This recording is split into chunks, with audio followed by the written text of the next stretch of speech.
السلام علیکم ورحمۃ اللہ وبرکاتہ۔ الحمد للہ رب العالمین والعاقبۃ للمتقین والصلاۃ والسلام علی رسولہ الکریم۔ اعوذ باللہ من الشیطان الرجیم، بسم اللہ الرحمن الرحیم۔ لقد کان لکم فی رسول اللہ اسوۃ حسنہ، صدق اللہ العظیم۔ محترم حضرات، ہم سیرت رسول اکرم صلی اللہ علیہ وسلم پر سلسلے وار گفتگو کر رہے ہیں، اور آج اس کا الحمدللہ 225 سیریل ہے۔ بات ہم اس پر کر رہے ہیں، تھوڑی سی پیچھے کی کل بات کر دیتے ہیں کہ نبی کریم صلی اللہ علیہ وسلم کی فضیلت پر ہم نے گفتگو کی تمام انبیاء سے موازنائی انداز میں کمپیئر کر کے، اور اس کے بعد میں نے آپ سے یہ کہا کہ نبی کریم صلی اللہ علیہ وسلم جو کہ بشر ہیں، انسانوں کے لیے بھیجے گئے ہیں اور انسان ہیں، تو نبی کریم صلی اللہ علیہ وسلم کے بارے میں اللہ نے جو یہ آیت پڑھی، میں نے روزانہ پڑھتا ہوں کہ نبی کی زندگی تمہارے لیے نمونہ ہے، وہاں اللہ تعالیٰ نے محمد کی زندگی تمہارے لیے نمونہ کہنے کے بجائے رسول اللہ کی زندگی تمہارے لیے نمونہ ہے۔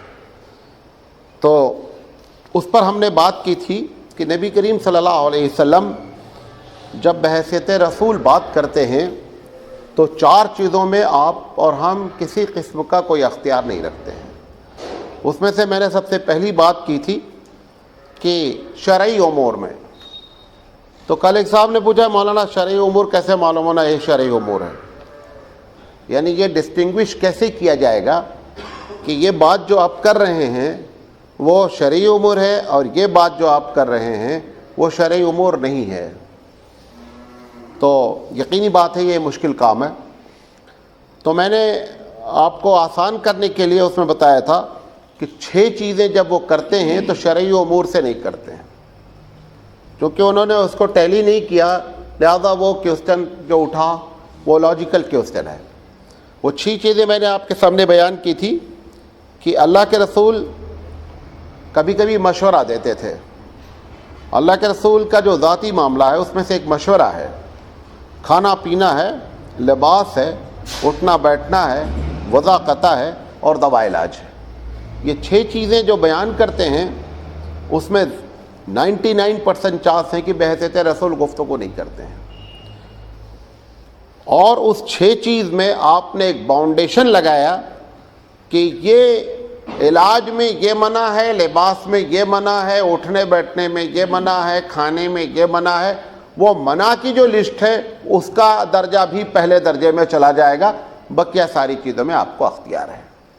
جس کی مثال میں نے ایک دی تھی کھانے کے بارے میں کہ ایک آدمی کرسی پر بیٹھ کر کھانا کھاتا ہے، ہم اس کو منع نہیں کر سکتے ہیں کہ صاحب یہ منع ہے، لیکن اگر وہی آدمی کھڑے ہو کر کھانا کھائے گا اب اس کو منع کیا جائے گا، کیونکہ حدیث میں اللہ کے رسول نے کھڑے ہو کر کھانا کھانے سے منع فرمایا ہے۔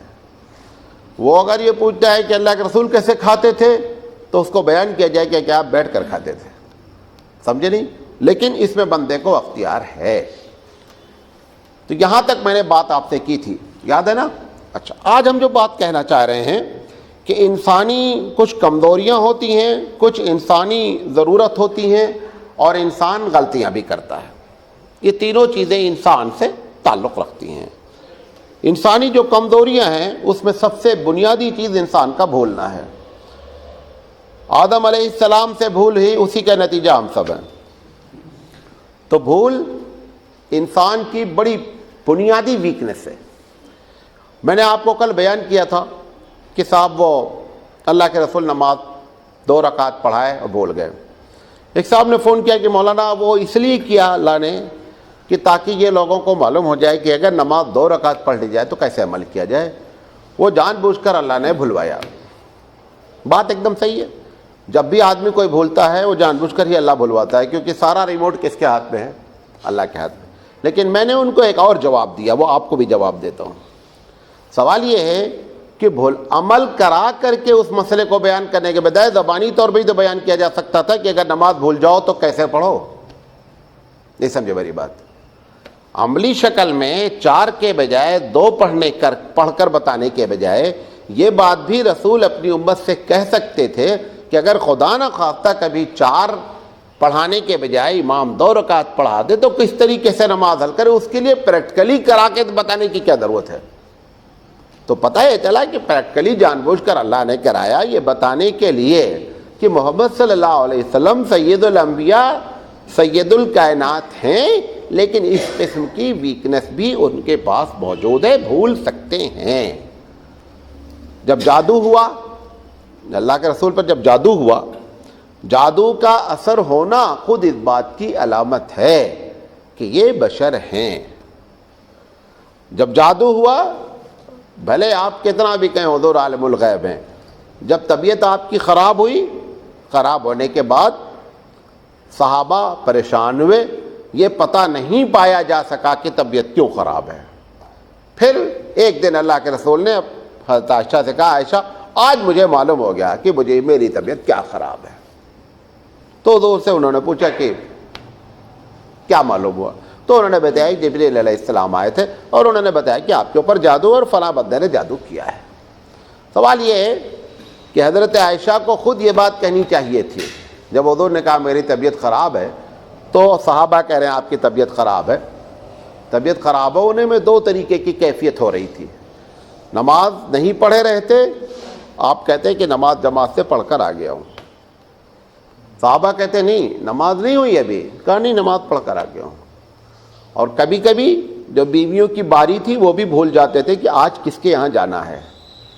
تو حضرت عائشہ کو یہ کہنا چاہیے تھا کہ آپ تو عالم الغیب، آپ کو معلوم ہونا چاہیے آپ کو کیا ہے، لیکن نہ حضرت عائشہ، چونکہ آپ کو معلوم ہے، حضرت عائشہ کو یہ بات نہیں معلوم تھی۔ یہ راز ان تو چھپا رہا، تم پر یہ راز کھلا کہ حضور عالم الغیب ہیں، لیکن حضرت عائشہ وغیرہ کو یہ بات نہیں معلوم تھی۔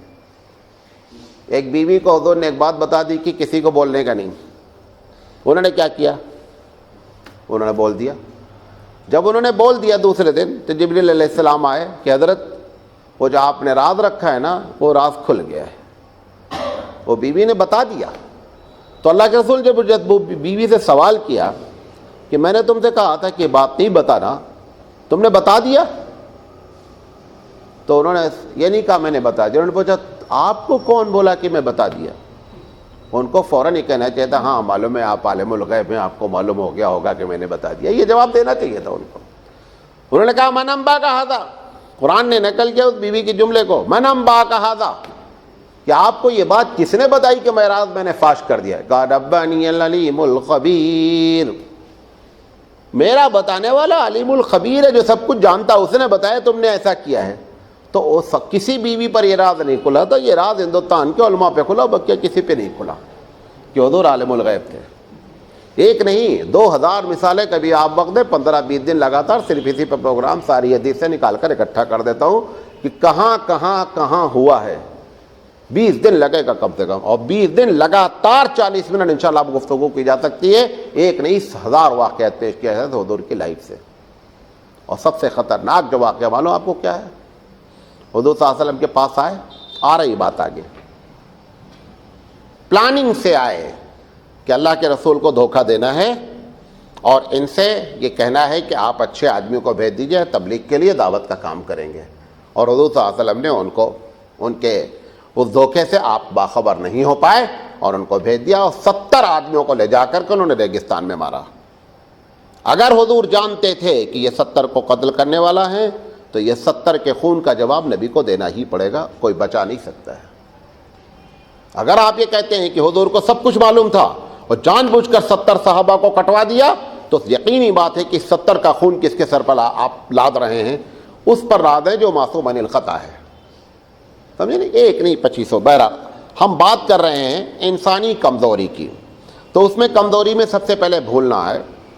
صحیح روایتوں میں 3 مرتبہ بھولنے کی بات ہے، اور اگر جادو والا واقعہ لے لیں گے تو پھر کئی باتیں آ جائیں گی جس میں اللہ کے رسول کو بار بار بھولنے کی کیفیت ہوئی۔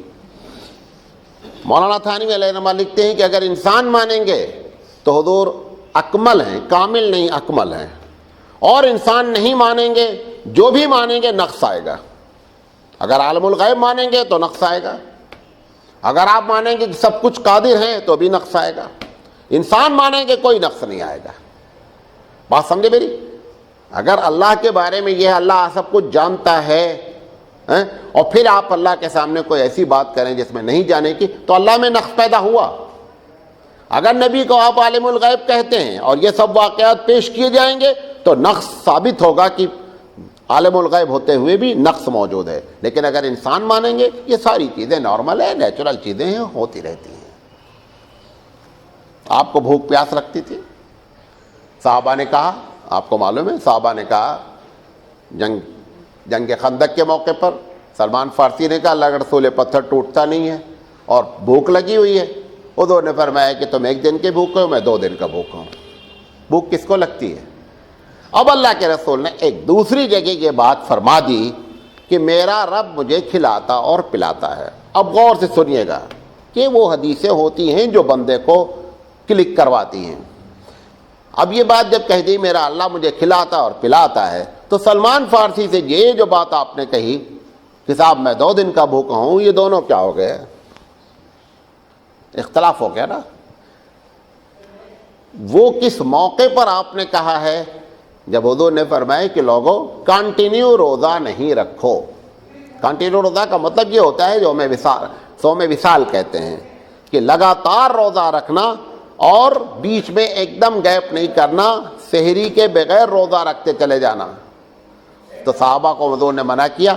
حضور صلی اللہ علیہ وسلم نے خود وصال رکھ لیا 2-4 دن۔ تو صحابہ نے کیا لگا آپ کے تو خود رکھتے ہم کو منع کر رہے ہیں؟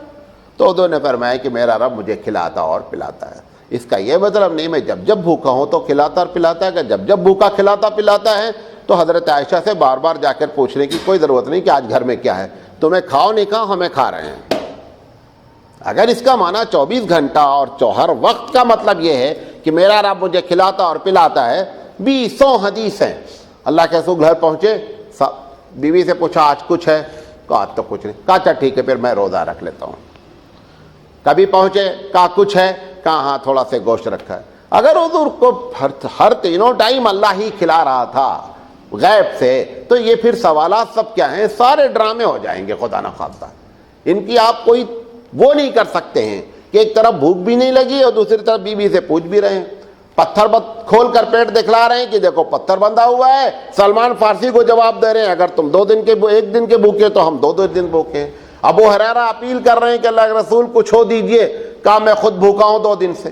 یہ ساری چیزیں جب ملائیں گے تب ایک کوئی بات نکلے گی۔ وہ حدیث پکڑ لیا آپ نے میرا رب مجھے کھلاتا اور پلاتا ہے، تو اس کا مطلب کیا ہے؟ 24 گھنٹہ نہیں ہے، وہ ایک خاص کسی وقت پر پروردگار عالم نے مدد فرما دی۔ اب حضور نے فرمایا ایک مرتبہ نماز کے بارے میں کہ میں جتنا آگے دیکھتا ہوں اتنا پیچھے بھی دیکھتا ہوں، جتنا آگے دیکھتا ہوں اتنا ہی پیچھے بھی دیکھتا ہوں۔ اب اس کا مطلب یہ ہے کہ 24 گھنٹے دیکھتے ہیں۔ وہ معجزاتی طور پر اللہ نے آپ کو اس وقت دکھلا دیا کہ جتنا آپ آگے دیکھیں اتنا ہی پیچھے دیکھیں۔ اگر پیچھے بھی 24 گھنٹہ دیکھتے رہتے تھے تو جنگ احد میں وہ پیچھے سے ہی پتھر آیا اور پیچھے سے ہی حملہ کیا گیا، اور پھر وہ خالد بن ولید کی پوری فوج پر نے پیچھے سے حملہ کیا۔ بھئی جب آدمی سامنے بھی دیکھ رہا پیچھے بھی دیکھ رہا ہے تو اس کو بتانا چاہیے خالد بن ولید پیچھے سے آ رہے ہیں، ہوشیار ہو جاؤ۔ یہ 24 گھنٹے کی بات نہیں، معجزاتی طور پر کبھی کبھی ایسا ہوا ہے کہ اللہ کے رسول نے فرمایا کہ میں جتنا آگے دیکھتا ہوں اتنا ہی پیچھے دیکھتا ہوں۔ ایک ایک حدیث پکڑ کر کے اگر آپ پوری شخصیت کو نکالیں گے تو 200 حدیث کا جواب بھی دینا پڑے گا۔ اللہ کے رسول صلی اللہ علیہ وسلم تھک بھی جاتے تھے۔ یہ تھکنا کس کی کمزوری ہے؟ انسانی کمزوری ہے۔ ایسا نہیں ہوا کہ آپ کنٹینیو لگاتار کام کرتے رہیں۔ اللہ کے رسول صلی اللہ علیہ وسلم نے اپنا ایک شیڈول بنا رکھا تھا۔ مولانا علی علیہ الرحمہ نے پورے 24 گھنٹے کا شیڈول لکھ رکھا اپنی کتاب نشر الطیب میں کہ اللہ کے رسول فجر سے پہلے جب اٹھتے تھے اس وقت سے لے کر سونے تک آپ کا شیڈول کیا تھا، آپ کس وقت آرام فرماتے تھے۔ تو آپ تھکتے بھی تھے، یہ بھی جو ہے وہ انسانی کمزوری میں سے ہے۔ خوش بھی ہوتے تھے، غمی بھی ہوتی تھی۔ صاحب دادے کا انتقال ہو گیا، نہ چاہتے ہوئے بھی آنکھوں سے جھر جھر آنسو گرنے لگا۔ صحابہ نے پوچھ لیا اللہ کے رسول آپ تو منع کیے تھے کہ غم نہیں منانا چاہیے۔ کہا میں نے غم منانے سے منع کیا ہے، یہ تو نیچرل آنسو، اس کو نہیں روک سکتے آپ۔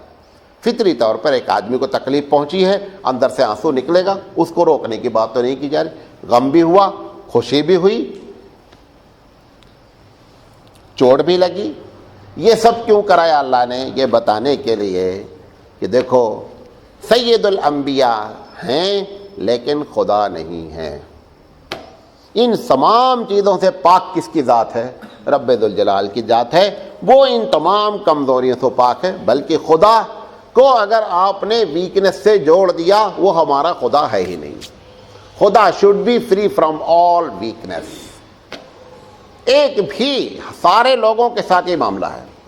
آج دنیا کے جتنے لوگ ہیں سب خدا کو اس حال میں مانتے ہیں کہ خدا کے ساتھ کمزوری لگاتے ہیں، ہر جتنے ہیں، کوئی بھی ایسا نہیں ہے امت مسلمہ کے علاوہ جو خدا کو فری فرام ویکنس مانتا ہو۔ سب لوگ مانتے ہیں کہ خدا کمزور ہے۔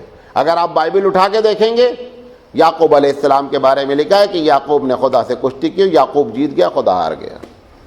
آج بھی لکھا ہوا ہے، آج بھی لکھا ہوا ہے کہ وہ کشتی ہوئی اور یہ جیت گئے، وہ ہار گئے۔ ایرانی کا جو پرانا مذہب ہے، آج بھی ان کے مذہب میں یہ بات ہے کہ اللہ تعالیٰ دنیا بنا کر کے اب خاموش ہو گیا، اس کے اختیار میں کچھ نہیں ہے، آٹو رن کر رہی ہے، کہیں فالٹ آ گیا تو اس کو مینول نہیں کیا جا سکتا، کیونکہ آٹو سسٹم پہ لگا دیا اللہ نے۔ لہٰذا اگر فالٹ آیا تو آٹو کو پہلے مینول کرنا پڑتا ہے، پھر اس کو صحیح کرنا پڑتا ہے، پھر آٹو پہ ڈالنا پڑتا ہے۔ اب اللہ جو کہ کمزور ہے بیچارہ ان کے نزدیک کہ اس نے آٹو پہ لگا کر کے اب وہ خاموش ہو گیا ہے، لہٰذا جو کچھ غلط بھی ہو رہا صحیح ہو رہا ہے، ہی کانٹ ڈو اینی تھنگ۔ ان کا رب بھی خدا ہے۔ ہندو کے پاس تو اتنی ویکنس ہے کہ اللہ کی پناہ، پہلے تو انسان کو خدا بنایا۔ کرشن کے بارے میں ہی گیتا میں لکھا ہوا ہے، کرشن نے مہابھارت دو آدمی کے درمیان میں ہوئی، ایک طرف کورو تھے، ایک طرف پانڈو تھے۔ یہ کورو 100 بھائی تھے، پانڈو 5 بھائی تھے۔ تو پانڈو میں ارجن تھے، تو کرشن سے مدد لینے کے، کرشن جی بھگوان تھے، تو پہتانے جا کر ارجن کھڑے ہوئے، سرہانے جا کر کے کورو کا لیڈر کھڑا ہوا۔ جب ان کی آنکھ کھلی کرشن جی کی تو پائر کی طرف نگاہ پڑی، دیکھا ارجن کھڑے۔ کہا کہ یہ ارجن کیا بات ہے؟ کہا جنگ ہونے جا رہی ہے، آپ ہماری سہایتا کریں۔ انہوں نے کہا اگر میں جنگ میں شامل ہوا تو میں ہتھیار نہیں اٹھاؤں گا۔ انہوں نے کہا آپ تو ایشور ہیں، آپ بس ہمارے ساتھ ہو جائیں، آپ ہتھیار اٹھائیں نہیں اٹھائیں۔ کہا ٹھیک ہے۔ اب جنگ ہونے لگی۔ اب کورو لوگوں نے جب دنا دن تین کی بارش شروع کی تو شری کرشن جی بھگوان تھے، لیکن بھگوان جیسے تھے ویسے تھے۔ اب وہ اچانک جب تیر اس کثرت سے پڑا، سب لکھا ہوا ہے، ان کی کتابوں میں لکھا ہوا ہے۔ اب انہوں نے دیکھا ہے، انہوں نے تو قسم کھائی تھی کہ میں ہتھیار اٹھاؤں گا نہیں، تو جس رتھ پر بیٹھے تھے، جس کو ارجن ہانک رہے تھے، اس رتھ کا چکا اکھاڑ کر کے آخرکار انہوں نے اس کو اسلحہ کے طور پر استعمال کرنا پڑا، تب جا کر جنگ پہ کنٹرول ہوا۔ تو ان کا خدا بھی کمزور ہے۔ عیسائیوں کا خدا اتنا کمزور ہے کہ بغیر بیٹے کے اس کی گاڑی نہیں چلتی ہے۔ یہودیوں کا خدا اتنا کمزور ہے کہ عزیر کو بیٹا بنا کر کے چھوڑا۔ اب وہی چکر آپ کا بھی ہے، آپ بھی خدا کو خدا نہیں رہنے دینا چاہتے کسی طریقے سے۔ خدا کو ہر طریقے سے جتنی صفت، انشاءاللہ اب اس کے بعد جو پروگرام ہوگا، جتنی چیزوں پر ہم کو ناز تھا کہ ہمارے خدا کے اندر یہ چیزیں ہیں، وہ سب آپ خدا سے نکال کر بندے پہ ڈالنا چاہتے ہیں، ہیڈنگ لگا کر کے ڈالنا چاہتے ہیں۔ احمد رضا خان صاحب کا ترجمے کا قرآن ہے، آپ کے پاس نہیں تو میرے پاس دیکھ لینا۔ قرآن کا ترجمہ جہاں سے شروع ہوا ہے اس سے پہلے انہوں نے 20 پیج کی انڈیکس بنائی ہے۔ اس انڈیکس میں انہوں نے لکھا ہے حضور عالم الغیب ہیں، حضور حاضر و ناظر جار، حضور دافع البلا ہیں، حضور فلاں ہیں۔ جتنی چیز رب ذوالجلال کے ساتھ تھی، کوئی ہیڈنگ چھوڑا نہیں بندے نے جو اس میں انڈیکس میں پہلے نہ لگا دیا ہو۔ اور وہ قرآن اسی لیے وہ قرآن سعودی میں بین کیا گیا۔ رحمت اللہ خان صاحب کا ترجمہ سعودی قرآن جا نہیں سکتا سعودی ایئرپورٹ سے، چورے چھپے لے کے چلا ہوا بات، اگر دیکھ لیا گیا تو نہیں جا سکتا وہ قرآن کریم جس پر ان کا بین۔ کیوں؟ یہ ساری صفت رب ذوالجلال کی ہے جو بندے کو سامنے لگا کر کے رکھی ہے۔ میں نے ابھی 3-4 دن پہلے انہوں نے کہا حاضر ناظر کا مطلب حضور فزیکلی نہیں، روحانی طور پر حاضر ناظر رہتے ہیں۔ ہم نے کہا اس کی ضرورت کیا پیش آئی؟ حضور کو ہر جگہ موجود کرنے کی ضرورت کیا پیش آئی؟ ان سے کہا گیا کہ حضرت عائشہ پر الزام لگا، انہوں نے کہا اللہ چاہتا تھا کہ حضرت عائشہ کی برات قرآن میں ہو اور قیامت تک حضرت عائشہ کو سمجھا جائے۔ میں نے کہا بڑی اچھی بات ہے، اور وہ 70 آدمی مروا دیا، اس میں کیا ہے؟ اگر عالم الغیب اس وجہ سے خاموش رہا حضرت عائشہ کے الزام لگانے پر کہ حضرت عائشہ کے بارے میں اللہ قرآن میں ذکر کرے اور قیامت تو لوگ حضرت عائشہ کو معصوم جانے، ٹھیک ہے تھوڑی دیر کے لیے ایکسیپٹ۔ سوال یہ ہے وہ جو 70 آدمی کو مروایا گیا عالم الغیب نے اگر مروا دیا تو وہ اس پر کیا تھا؟ اور پھر مروانے کے بعد 40 دن تک فجر کی نماز میں ان کے لیے بد دعا کرتے رہے۔ سوال یہ جب تم نے جان بوجھ کر کے خدا نہ خواستہ مروایا ہے تو اب جو ہے وہ رو رو کر کے مگرمچھ کی آنسو کرنے کا کیا فائدہ ہے؟ 40 دن تک بد دعا کی ہے۔ امام شافعی علیہ الرحمہ نے تو اس مسئلے کو یہاں تک کر دیا کہ آپ کو ہر فجر کی نماز میں قنوت نازلہ پڑھنا ہے۔ امام اعظم علیہ الرحمہ نے کہا ہے کہ جب مصیبت نازل ہوگی تو پڑھی جائے گی۔ کسی سے پوچھو قنوت نازلہ کیوں پڑھا جاتا ہے؟ قنوت نازلہ پڑھنے کی وجہ یہ ہے کہ اگر امت پر کوئی اجماعی شکل میں مصیبت آ رہی، شہر میں پورے مصیبت آ گئی ہے، تو آپ کی سنت یہ ہے کہ ایسے موقع پر قنوت نازلہ پڑھا جائے۔ وہ قنوت نازلہ کیوں پڑھا گیا؟ 70 آدمیوں کو لے جا کر کے انہوں نے ریگستان میں مارا اور بعض کو ایسا مارا کہ ہاتھ پیر کاٹ کر کے اس ریگستان میں تڑپتا ہوا چھوڑ دیا اور سوکھ کر صحابہ مر گئے۔ ایسے نہیں ہوا ہے، ایسے اللہ کے رسول نے 40 دن بد دعائیں نہیں دی ہیں۔ اگر آپ اس کی داستان پڑھیں گے آپ کے آنکھ سے خون بہہ جائے گا۔ اتنا یہ کہنے کے باوجود پھر یہ الزام لگانا حضور سب کچھ جانتے تھے اور 70 کو مروایا اس شکل میں، اور پھر دوسرے دن رو بھی رہے ہیں۔ یہ دونوں باتیں کیسے اکٹھا ہو سکتی ہیں؟ اگر میں نے جان بوجھ کر آپ کے ساتھ یہ کیا تو ہم اندر سے مطمئن ہیں کہ ٹھیک ہے یار ہم کو آنسو نہیں نکل پائے گا، لیکن اگر آنسو نکل رہا ہے تو اس کا مطلب یہ ہے کہ اندر سے اللہ کے رسول کو تکلیف پہنچی، اور 40 دن تک لگاتار اللہم دمر دیارہم اللہم شتت شملہم ایسے ایسے الفاظ استعمال کیے جو رحمت للعالمین نے کبھی استعمال نہیں کیے تھے۔ میں اس وجہ سے کہ حضور کو سخت تکلیف پہنچی کہ میں نے سلیکٹڈ پیپل کو ان کو دیا کہ لے جا کر کے دعوت کا کام کرے، انہوں نے سلیکٹڈ لوگوں کو لے جا کر کے کیا کیا؟ ریگستان میں قتل کر کے چھوڑ دیا۔ تو اللہ کے رسول صلی اللہ علیہ وسلم سے یہ بشری کمزوریاں ہو سکتی ہیں۔ دوسری چیز انسانی ضرورت ہے۔ انسانی ضرورت میں سب سے پہلی ضرورت سیکس ہے، معلوم آپ کو؟ وہ الگ بات ہے ہم بولتے نہیں ہیں کہ جتنے آپ کے لفڑے ہیں معاشرے میں، جتنی لڑائی ہیں اس کے پیچھے یہی ایک چیز کار فرما ہے۔ وہ ہوتا کیا ہے کہ آدمی کا سیکس فلفل نہیں ہوگا، لڑائی ہوگی۔ اب ایک گھر میں 4 بھائی رہ رہے ہیں، اب بھائی شوہر اپنی بیوی سے مل نہیں پا رہا ہے، پرائیویسی کا انتظام نہیں ہے، وہ ٹینشن کول وار چلتا رہتا ہے، اندر اندر وہ مختلف انداز میں لڑائیاں ہوتی۔ ذرا سے ہمارے بھائی کے بچے تھوڑی سی بات کییں گے ہم لڑنا شروع ہو جائیں گے۔ وہ حقیقت میں وہ جو ہمارا سیکس فلفل نہیں ہوتا اس کے نتائج برآمد ہوتے ہیں۔ اس لیے ہمارے یہاں پالیسی کیا ہے؟ مل کر رہنا ہی نہیں۔ کوئی کہہ نہیں پاتا ہے ایسے، جیسے میں کھل کر کہہ رہا ہوں تو کوئی بولتا نہیں ہے مولوی، لیکن اگر آپ جوائنٹ فیملی سسٹم چھوڑ دیں ایک دم آرام سے فیملی زندگی گزارے گی۔ جتنے گھروں میں لڑائی ہیں آپ سروے کر لیں، ہبلی میں 98% لڑائی کی وجہ جوائنٹ فیملی ہے۔ جوائنٹ فیملی سسٹم ہمیشہ لڑائی کرواتا ہے، اور دوسرا سب سے منافقانہ کردار پیدا کرتا ہے۔ ہم بھائی کے ساتھ بیٹھیں گے، اچھی طریقے سے ملیں گے، اپنی بیوی سے بیٹھ کر بھائی کی برائی کریں گے۔ بیویاں دیورانی جٹھانی آپس میں ملیں گی، ہاں لگتا کہ بہت یہ تو دونوں سگی بہنیں ہیں، اور جب وہاں سے الگ ہوں گی تو ان کی بھابھی کی شکایت شوہر سے کر رہے ہیں۔ یہ کیا ہے؟ منافقانہ کردار جب انسان کا پیدا ہو جاتا ہے تو حالات خراب۔ تو سب سے انسانی ضرورت میں سب سے بڑی ضرورت سیکس ہے۔ اللہ کے رسول صلی اللہ علیہ وسلم کے اوپر یا اس کے پہلے تمام لوگوں نے یہی سمجھا تھا کہ سیکس نہیں ہونا چاہیے، اگر سیکس ہے تو وہ آدمی بزرگ نہیں ہے۔ اسی لیے سارے مذہب میں سیکس کے خلاف، ادھر ہندوؤں نے سنیاس لے لیا، ادھر کرسچن نے اٹھا کر کے فادر کا رول ادا کر دیا، عورتوں کو اٹھا کر کے نن بنا دیا، اور وہاں پہ وہ جس چیز سے بچنے گئے سارے اسکینڈل وہاں ہوئے، سارے اسکینڈل چرچ سے نکلے۔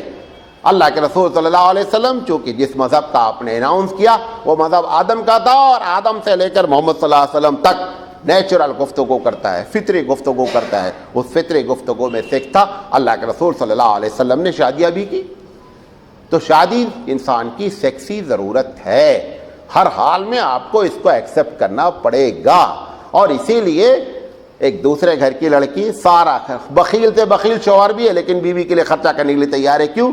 کیونکہ اس کی نیچرل ریکوائرمنٹ کو فلفل ہونا ہے، اور اس نے اپنے آپ کو آپ کے قبضے میں کیوں دیا ہے؟ وہ اس کی بھی نیچرل ریکوائرمنٹ ہے۔ معلوم آپ کو نوح علیہ السلام کے بعد کا جو پیریڈ ہے وہ بہت ڈارک پیریڈ ہے۔ آدم علیہ السلام سے نوح علیہ السلام تک شادی کا سسٹم جیسا آدم نے انٹروڈیوس کرایا وہ سسٹم پہ چلتا رہا۔ نوح علیہ السلام کے بعد جب ڈارکنیس شروع ہوئی تو وہ جو آپ جو جنگلی زندگی یا وہ بندروں کی زندگی، وہ ساری باتیں جو کرتے ہیں وہ نوح علیہ السلام کے بعد کا پیریڈ ہے. اس میں ہوا یہ کہ شادیوں کا سسٹم نکاح کے طور پر ایک دم فلاپ کر گیا. لوگ آپس سے ملتے جلتے رہے. اب اس میں ایک ایک لڑکی کے پیچھے 10 لوگ لگے رہے. اب بیچاری جب وہ پریگننٹ ہوئی تو 10 میں سے کوئی بھی تیار نہیں کہ بھائی بچہ پیدا ہوگا، اس کی تکلیف ہوگی، اس میں پہلے 9 مہینے تکلیف ہے، اس میں لک آفٹر کرنا، بچے پیدا ہونے کے بعد لک آفٹر کرنا. تو عورت نے دیکھا ہمارے جان کی تو مصیبت ہو گئی، ادھر پہلے 10 کو جھیلیں اور بچہ پیدا ہونے کے بعد no one taking care for me. تو اس نے اپنے آپ کو نیچرلی طور پر سوچا کہ اگر کسی ایک کے اگر ہم اپنے آپ کو باندھ دیں تو ہماری سیکیورٹی بھی ہوگی اور ہمارے بچے کی حفاظت بھی ہوگی. اس وجہ سے نیچرل ریکوائرمنٹ ہے شادی. شادی عورت نے اپنے آپ کو جو مرد کے حوالے کیا، یہ اس کی نیچرل ریکوائرمنٹ ہے، اس کے علاوہ کوئی شکل نہیں ہے. اور جہاں جہاں اس نیچرل ریکوائرمنٹ کو آپ بھولیں گے وہیں سارا کرپشن ہوتا چلا جائے گا.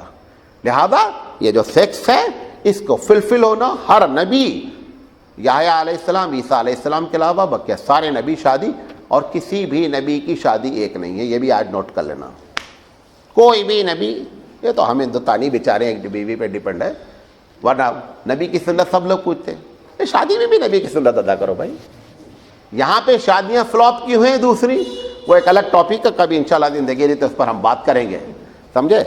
بہرحال تو انسانی ضرورت ہوتی ہے. ایک حدیث آتی ہے، ابھی تلاش کر رہے تھے ملی نہیں، مل جائے گی تو بتا دیں گے. اللہ کے رسول جا رہے تھے، اچانک ایک عورت پر نظر پڑ گئی. اللہ کے رسول فوراً پلٹ کر آئے اور آ کر کے اپنی بیوی سے اپنی خواہش پوری کی. آپ نے فرمایا جو اس کے پاس ہے وہی اس کے پاس ہے. یہ کیا ہے؟ یہ انسان ہے کہ نہیں ہے؟ یہ نور کرتا ہے سب کام، فرشتے کرتے ہیں سب کام. اور یہ ہونا میرے نزدیک کوئی بھی حضور کی فضیلت میں فرق ڈالتا ہی نہیں. These are the natural requirement. یہ سب فطری چیزیں ہیں. جتنی فطری چیزیں انسان کے ساتھ ہوتی ہیں آپ کو نہ کبھی ناراض ہونا چاہیے نہ اس کے درجے سے. ایک صاحب نے تقریر کی، کہا حافظ صاحب کی بڑی فضیلت ہے، یہ ہے وہ ہے، اور تو کرتے کرتے انہوں نے کہا کہ حافظ صاحب کو چاہیے کہ وہ سیکس پر ہے. ہم نے کہا یہ کون سی بات تم نے کر؟ سب سے بڑا حافظ کون ہے؟ سب سے بڑے حافظ محمد رسول اللہ صلی اللہ علیہ وسلم ہیں. تمہیں ایک بیوی کے بات کے بارے میں بول رہے ہیں، انہوں نے کتنی شادیاں کی ہیں؟ گھر کے حضور کی شادیاں ساری کی ساری سیکس کے بعد ہوئی ہیں. 3 4 5 6 7 8 سب اس سے 52 کی عمر میں حضور صلی اللہ علیہ وسلم نے آخر شادی کی کہ نہیں کی؟ لوگوں کو اس کی ترغیب دلائی کہ نہیں دلائی؟ کہ لوگوں صحابہ نے آ کر کے پوچھا اللہ کے رسول مجھے برداشت نہیں ہوتا، ہم جا کر کے خسی ہو جائیں کیا؟ جس کو نسبندی آپ کہتے ہیں.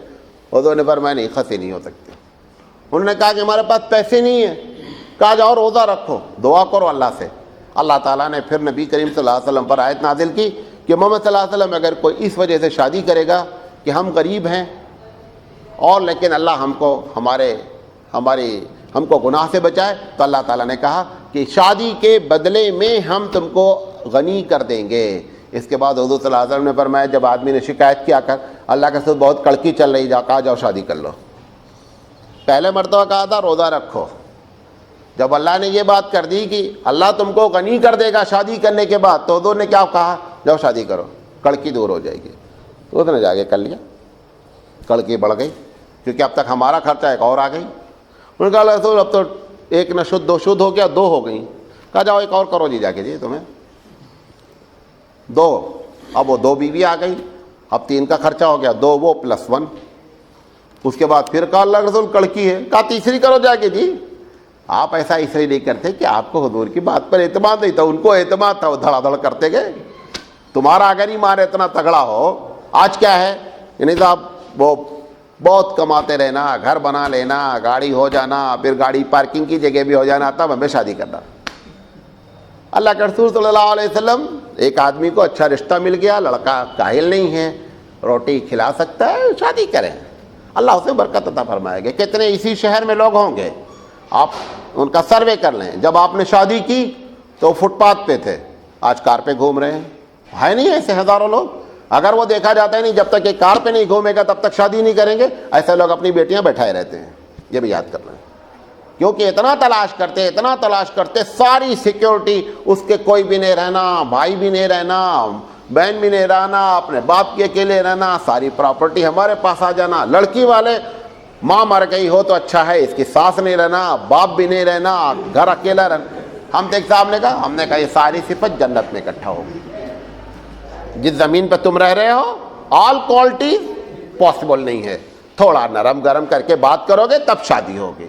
جتنا تم پوچھ رہے ہو یہ صرف جنت میں اویلیبل ہے، بقیہ اس دنیا میں اویلیبل نہیں کہ ابا بھی مر گئے ہوں، اماں بھی مر گئی ہوں، وہ گھر کا لڑکا اپنے اکیلا ہو، اور اگر بھائی کہیں ہو تو سب سے چھوٹا ہو، بڑا نہ ہو، کہیں اس کے اوپر رسپانسبلٹی نہ آتی ہو، گھر اپنا الگ رکھے ہو، اوپر کی آمدنی الگ سے ہو، وہ بھی ہے اوپر کی آمدنی تنخواہ کے علاوہ ہو۔ یہ ساری چیزیں بابو کہاں ہیں؟ وہاں ہیں۔ یہاں انشاءاللہ شادی نہیں ہوگی، ہو ہی نہیں پائے گی۔ اتنی کنڈیشن کہاں سے پورا کرنا بھائی؟ تنخواہ بھی ہونا، پھر اوپر کی آمدنی بھی ہونا، دونوں چیزیں وہ سب کو ہی ملنا ہے، سمجھے نہیں؟ تو یہ سب سے بڑی چیز انسانی کمزوری ضرورت میں سیکس ہے۔ اور آپ دوسرا نتیجہ کیا ہے؟ دوسرا کھانا ہے، اور کھانے کے بعد جانا کہاں ہے؟ ٹوائلٹ ہے نا، انسانی ضرورت ہے کہ نہیں ہے؟ اب اللہ کے رسول صلی اللہ علیہ وسلم اگر نور ہیں، ٹوائلٹ جاتے نہیں جاتے تھے؟ نور کو ٹوائلٹ کی، فرشتے کو قرآن میں کہیں لکھا ہے کہ فرشتے کے لیے ٹوائلٹ بنایا اللہ نے کہیں کہ باتھ روم اس کے لیے بنایا ہے کہ جا کر کے وہاں باتھ روم میں جایا کرے؟ فرشتہ free from all these things. جب آپ انسان مانیں گے تو یہ ساری چیزیں، اب حضور نہیں، حضور پیشاب پخانہ کرتے ہیں، ارے کیسے نبی ہے؟ ارے بھائی انسان مانو گے تو کوئی پرابلم نہیں آئے گی، جب ان کو خدا مانو گے تو اتنی بات ہے ساری پرابلم کھڑی ہوگی۔ تو یہ تو جو جیسا میں نے پہلی چیز ضرورت کہا، یہ دوسری چیز بھی ضرورت، اور یہ ڈیلی ہونا، ایسا نہیں کہ چلو سال میں ایک مرتبہ رجسٹریشن کرا لیا گیا، بولو برات پیشاب پاخانہ، اس کے بعد معاملہ ہو جائے گا، تو ڈیلی جانے والی بات ہے۔ یہ ساری باتیں اگر حضور کے ساتھ نہیں ہوتی تو حضور لوگوں سے کہتے، جب حضور سے اعتراض کیا گیا کہ ما لہذا رسول یاکل الطعام ویمشی فی الاسواق، یہ کیسا نبی ہے بھائی جو بازاروں میں چلتا کھانا کھاتا؟ حضور کو کہنے دیا بیوقوف، تم دیکھتے ہو نہ میں ٹوائلٹ جاتا ہوں، نہ میں سوتا ہوں، نہ مجھے بیوی کی ضرورت ہے، کچھ بھی ضرورت ہے، پھر بھی تم بیوقوف ہم کو انسان بولتے ہو۔ حضور صلی اللہ علیہ وسلم ان کے سارے الزامات قبول کر رہے ہیں، ہاں بھائی صحیح ہے، بازار بھی جاتا ہوں، کھانا بھی کھاتا ہوں، ٹوائلٹ بھی جاتا ہوں، بیوی کی ضرورت بھی ہے، تم کو دوسرا چاہیے تو دوسرا بنا لو، ہمارے اندر یہ صفت سب موجود ہے۔ بشری غلطیاں، اس کو سنیے گا، اس میں مجھ سے غلطی ہو سکتی ہے، اگر غلطی ہو جائے گی اللہ معاف کرے، میں جان بوجھ کے نہیں کروں گا، میں آپ کو بتانے کی کوشش کر رہا ہوں۔ اسے میں نے 3 باتیں لکھی ہیں انسانی غلطیوں میں۔ سب سے پہلی بات سمجھ لیں، شرعی امور میں غلطی ہونے کا کوئی چانس نہیں، شریعت کے معاملے میں کوئی غلطی ہونے کا چانس نہیں ہے، نہ صغیرہ نہ کبیرہ، نہ چھوٹی غلطی ہو سکتی نہ بڑی غلطی ہو سکتی، نمبر 1۔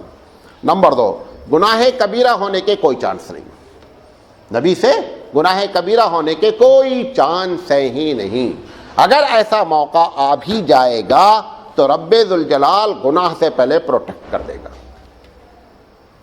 یوسف علیہ السلام کے بارے میں قرآن مجید میں کہا وَلَقَدْ حَمَّتْ بِهِ وَهَمَّ بِهَا، وَلَقَدْ حَمَّتْ بِهِ، تحقیق، لفظی ترجمہ کر رہا ہوں، تحقیق کی زلیخا نے بری نیت کر لی، پاسٹ ٹینس، گزرا ہوا زمانہ، وَلَقَدْ حَمَّتْ بِهِ وَهَمَّ بِهَا، اور یوسف بھی کر لیتے۔ اس کے بارے میں اللہ نے کہا کہ اس نے طے کر لیا کہ ہم کو گناہ کرنا یوسف کے ساتھ۔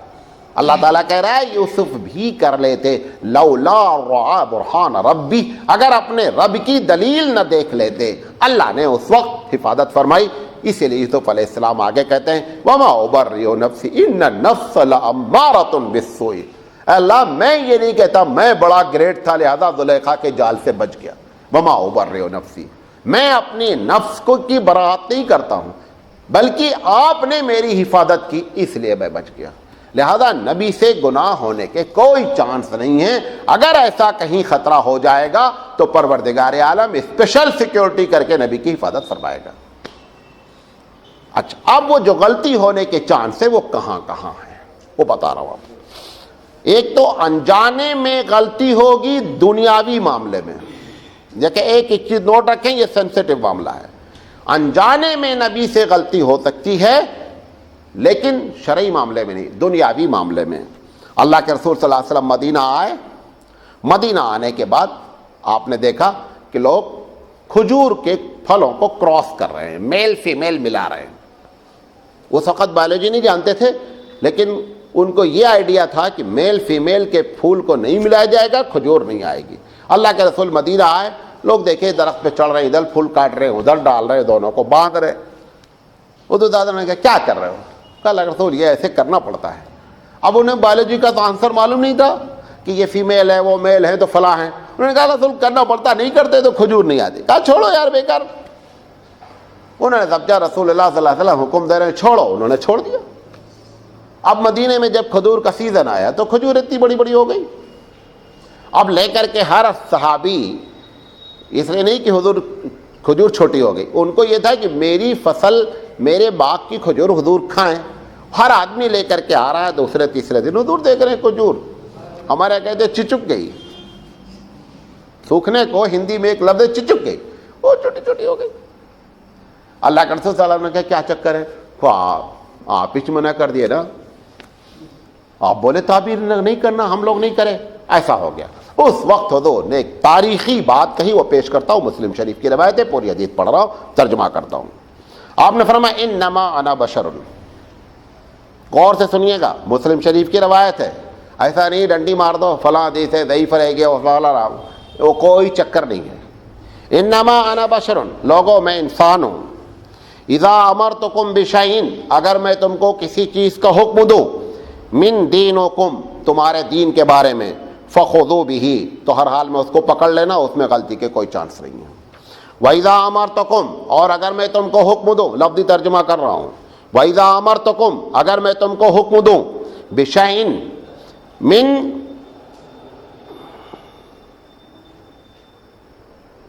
من رائے، وَإِذَا أَمَرْتُكُمْ بِشَيْءٍ، اگر میں تم کو حکم دوں، من رائے، اپنی ذاتی رائے، فَإِنَّمَا أَنَا بَشَرٌ، تو میں انسان ہوں۔ انما ظننت ظنا، میں گمان کرتا ہوں یہ چیز صحیح ہوگی، فلا تاخذونی، تم کو ضروری نہیں ہے کہ تم اس چیز پر عمل کرو۔ مجھے معلوم نہیں تھا کہ یہ تعبیر نخل کیا ہوتا ہے، یہ کراس کیا ہوتا ہے، میں نے تم کو ایسے ہی کہہ دیا کہ اس کے کرنے کی کوئی ضرورت نہیں ہے، یہ شرعی امور نہیں تھا، لہذا میں انسان ہوں، ضروری نہیں تھا تو میری بات پر عمل کرو۔ فلا تاخذونی بالظن ولیکن اذا حدثتکم من اللہ، اور اگر میں تم کو اللہ کی جانب سے کوئی بات بتاتا ہوں، فخذوا بہ، تو ہر حال میں اس پر عمل کرو، فانی لم اکذب علی اللہ، میں اللہ پر کبھی جھوٹ نہیں بول سکتا ہوں۔ کیوں؟ اللہ جو بولا ہے ہم وہی بات بولیں گے، اگر یہ اللہ کی جانب سے ہوتی تو یہ مجھ سے غلطی نہیں ہوتی۔ مجھ سے غلطی کیوں ہوئی؟ کیونکہ اللہ نے بتایا نہیں، اور معاملہ دنیاوی تھا۔ اگر شرعی معاملہ ہوتا تو رب ذوالجلال مجھے گائیڈ کرتا، کیونکہ معاملہ دنیاوی تھا، لہذا اللہ نے اس سلسلے میں میری بات نہیں کی۔ اس کے بعد آپ نے گولڈن سے لکھے جانے والے جملے کو فرمایا، انتم عالم بامور دنیاکم، اے لوگو یہ ممکن ہے کہ تم دنیاوی معاملے میں مجھ سے زیادہ نالج رکھتے ہو۔ انتم عالم بامور دنیاکم، بعد میں اس جملے کو نوٹ کر لینا، کلمہ یاد ہے، انتم عالم بامور دنیاکم، تم دنیاوی معاملے میں ہو سکتا ہے مجھ سے زیادہ نالج رکھتے ہو، لہذا دنیاوی معاملے میں ضروری نہیں ہے میں جو کہوں وہ صحیح ہو، ایسی غلطیاں مجھ سے ہو سکتی ہیں، یہ انجانے میں غلطی ہوئی، اس کا تعلق شریعت سے نہیں ہے، دنیا کے معاملے سے ہے۔ اچھا، دوسری چیز، صحیح سمجھیں اور وہ غلط ہو۔ پہلے میں کیا تھا کہ آپ نے انجانے میں ایک بات کہہ دی، اس کے بارے میں نالج ہی نہیں تھا۔ دوسری میں آپ کو معلوم تھا کہ میں جو کر رہا ہوں وہی سچ ہے، حالانکہ جو کر رہے ہو وہ غلط ہے۔ بات سمجھے میری؟ وہ کیا ہے؟ دو واقعات بیان کرتا ہوں۔ جنگ بدر کے دونوں واقعات ہیں، آج ہم ختم کریں گے، دو چار منٹ اور۔ جنگ بدر میں اللہ کے رسول نے خیمہ گاڑا کہ یہ بہترین جگہ ہے۔ ایک صحابی آئے، حباب بن منذر رضی اللہ تعالیٰ عنہ، انہوں نے کہا اللہ کے رسول یہ جو لوکیشن ہے یہ آپ کو اللہ نے حکم دیا ہے کہ یہاں خیمہ گاڑی ہے؟ انہوں نے کہا نہیں، میں سمجھتا ہوں this is the best place for fight. انہوں نے کہا نہیں، اس میں یہ فالٹ ہے۔ حضور نے کہا اچھا فوراً خیمہ اکھاڑو اور فلاں جگہ چل کر قیام کرو، اور وہاں پر لوکیشن صحیح ہے۔ حضور نے اس کو صحیح جانا اور وہ غلط تھا۔ یہی وجہ ہوئی کہ حضور کو اللہ نے بعد میں کہا وشاورہم، کہ محمد صلی اللہ علیہ وسلم صحابہ سے مشورہ کیا رکھو۔ کس معاملے میں؟ اس معاملے میں جس کا تعلق شریعت سے نہیں ہے۔ شریعت کے معاملے میں نبی کسی مشورے کا محتاج نہیں ہوتا ہے، ڈائریکٹ گائیڈڈ بائی گاڈ ہوتا ہے، پروردگار عالم اس کی حفاظت فرماتا ہے، غلطی ہونے کے کوئی چانس نہیں ہوتے ہیں۔ لیکن دنیاوی معاملے میں اللہ نے خود کہا وشاورہم، اے محمد صلی اللہ علیہ وسلم مشورہ کیا کرو۔ تو یہاں پر صحابی نے کہا، اللہ کے رسول نے فوراً خیمہ اٹھایا اور اٹھا کر کے کر دیا۔ اسی جنگ بدر میں جب قیدی پکڑ لیے گئے تو اللہ کے رسول صلی اللہ علیہ وسلم نے صحابہ سے پوچھا کیا کیا جائے، ان کو قتل کر دیا جائے یا ان سے پیسہ لے کر چھوڑ دیا جائے؟ حضرت عمر کے علاوہ سب نے کہا کہ اللہ کے رسول ان کو پیسہ لے کر چھوڑ دو۔ حضور نے کہا میری بھی رائے یہی ہے۔ حضور نے ان سے فدیہ لے لیا، ایک رقم ہر ایک سے الگ الگ، ان کو چھوڑ دیا۔ حضور فرماتے ہیں کہ اللہ نے سخت ناراضگی کا اظہار فرمایا، ایسا نہیں کرنا چاہیے تھا۔ یہ پہلا موقع تھا، یہ سانپ کے تم نے سانپ کو پکڑا اور بغیر سر کچلے ہوئے چھوڑ دیا، یہ تمہارے لیے دوسرا، اور وہی ہوا نتیجہ کہ وہی لوگ جا کر کے جنگ احد کی تیاری کی اور نیکسٹ ایئر انہوں نے جنگ کیا۔ اللہ کے رسول صلی اللہ علیہ وسلم نے فرمایا ایک حدیث میں کہ اگر اللہ اس میں عذاب نازل کرتا تو عمر کے علاوہ سب کو پکڑتا۔ عمر کا کہنا تھا نہیں اللہ کا رسول، یہ معاملہ پہلا ہے، یہ 72 لوگ جو پکڑے گئے ہیں ان کو سب کو مار دیا جائے، معاملہ حل ہو جائے گا۔ ان کی دم بھی پیٹی گئی، ان کا منہ بھی کچلا گیا۔ سانپ کو پونچھ پر مار کے چھوڑ دینا اپنے لیے دشمنی کو دعوت دینا ہے، یہ سر کچلا نہیں جا رہا ہے، یہ اچھا نہیں ہے۔ حضور نے کہا عمر تھوڑا سا نرم دل ہو جاؤ۔ انہوں نے کہا میرے جو سمجھ میں آ رہا میں بتا رہا ہوں۔ ابو بکر نرم دل تھے، انہوں نے کہا رسول نہیں ان کو چھوڑ دو۔ اور حضرت عمر نے یہ بھی کہا ایمان کا تقاضا یہ جتنے لوگ پکڑے گئے ان کے رشتہ دار نہیں مارنا ان کو، میرا ماموں پکڑا گیا ماموں کا حوالے کرو ہمارے۔ یہ بھی کہا انہوں نے کہ ہر آدمی اپنے رشتہ دار کو مارے۔ نبی کے مزاج نے کہا کول ڈاؤن عمر سے۔ عمر رضی اللہ تعالیٰ اپنی بات پر لڑے رہے۔ جب بعد میں قرآن نازل ہوا حضور نے فرمایا کہ اگر عذاب ہوتا، یہ تو اللہ نے حفاظت فرما لی سب کی، تو عمر کے علاوہ کوئی بچتا نہیں۔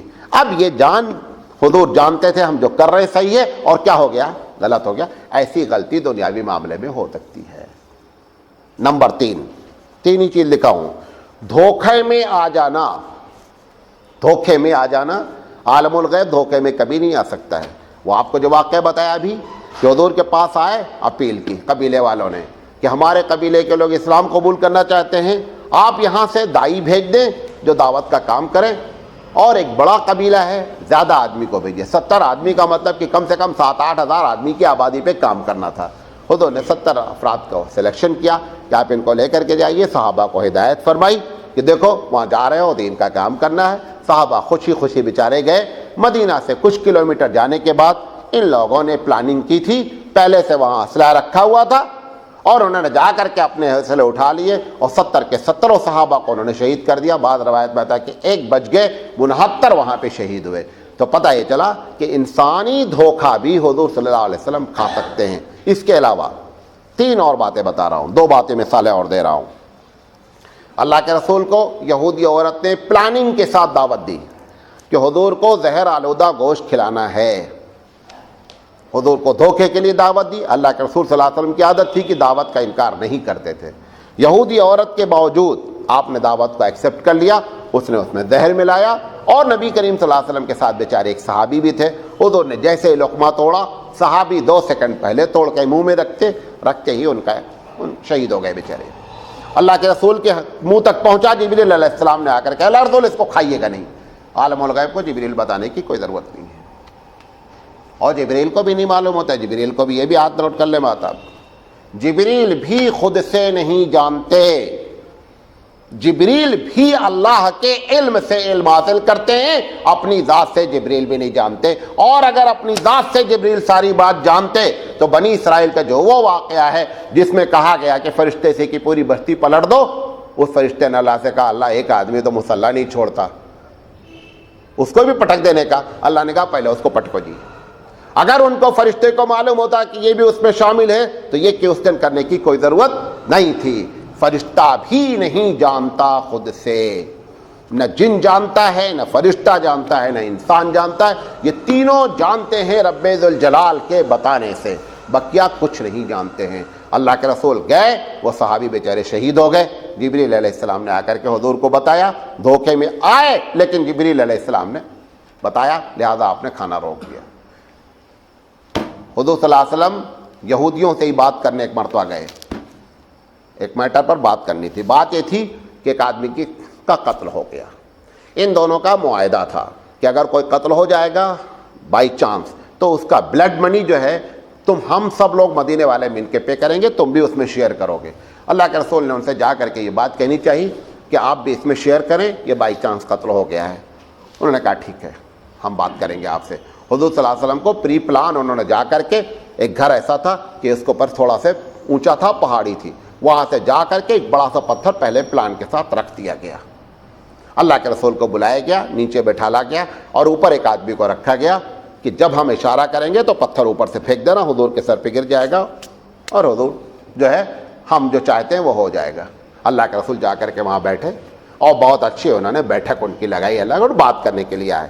جب بیٹھے جبریل علیہ السلام آئے, کہا یہاں سے اٹھ جانے کا. کیوں؟ اچھا ان بیوقوفوں کو نہیں معلوم تھا کہ اللہ کے رسول 24 آورس ہاٹ لائن پر ہیں. اس کے باوجود بھی روزانہ دیکھ رہے ہیں, لیکن اس کے باوجود شرارت سے یہودی باز نہیں آ رہا ہے. اللہ کے رسول سے جبریل علیہ السلام نے کہا اللہ کے رسول یہاں سے اٹھ جاؤ. اللہ کے رسول ایسا اٹھے جیسے کہ ان کو ٹوائلٹ لگا ہے. اب صحابی 4-5 اور ساتھ میں گئے تو اپنا بیٹھے رہے سامنے. اللہ کے رسول وہاں سے اٹھے ٹوائلٹ کی طرح جیسے اٹھے اور اٹھ کر کے سیدھے اپنے محلے آ گئے. صحابی لوگ بیٹھے ہیں, اب یہ بیٹھے ہیں. اب اوپر والا سوچ رہا ہے کہ نیچے والا اشارہ کرے تو پتھر گرائیں. وہ پتھر جس کے لیے گرنا ہے وہ تو ہے ہی نہیں. اب وہ کافی دیر ہو گئی تو صحابہ وہ رسول اتنی دیر کتنا لمبا. اللہ کے رسول تو یہیں بیٹھے تھے. اب بہت دیر ہو گئی تو ان صحابہ نے کہا اچھا ہم لوگ گھر کے دیکھ کر آتے. کہاں چھوڑ دو, گھر آئے سیدھے تو دیکھا حضور گھر میں بیٹھے. کہا ہم نہ چھوڑ کے تمہیں چلے آئے وہاں. حضور گھر میں ایسی سی بات تھی. تو دھوکہ کھائے کہ نہیں کھائے؟ کھائے. جبریل نہیں بتاتے تو معاملہ بگڑ سکتا تھا. لہذا اس طریقے سے اللہ کے رسول صلی اللہ علیہ وسلم سے دنیاوی معاملے میں بھول چوک ہو سکتی ہے. یہ باتیں آپ کے سامنے رکھنی تھی. یہ سب کے رکھنے کی وجہ صرف یہ ہے کہ خدا کے واسطے نبی کو خدا نہیں بناؤ. بقیہ کوئی اس تقریر کا مقصد نہیں تھا, نہ حضور کی شان میں کوئی یہ کرنا تھا کہ ان سے آپ کی شان کو ڈکریس کیا جائے, ایسی کوئی صرف یہ ہے اپنا عقیدہ یہ رکھو کہ سید الانبیاء ہیں لیکن خدا نہیں ہیں. خدا کی کوئی صفت, خدا کی قسم حضور میں موجود نہیں ہے. خدا خدا ہے, نبی نبی ہے. بعد از خدا بزرگ تھی. قصہ مختصر. واخر دعوانا ان الحمد للہ رب العالمین. سبحان اللہ و بحمدہ. سبحانک اللہم.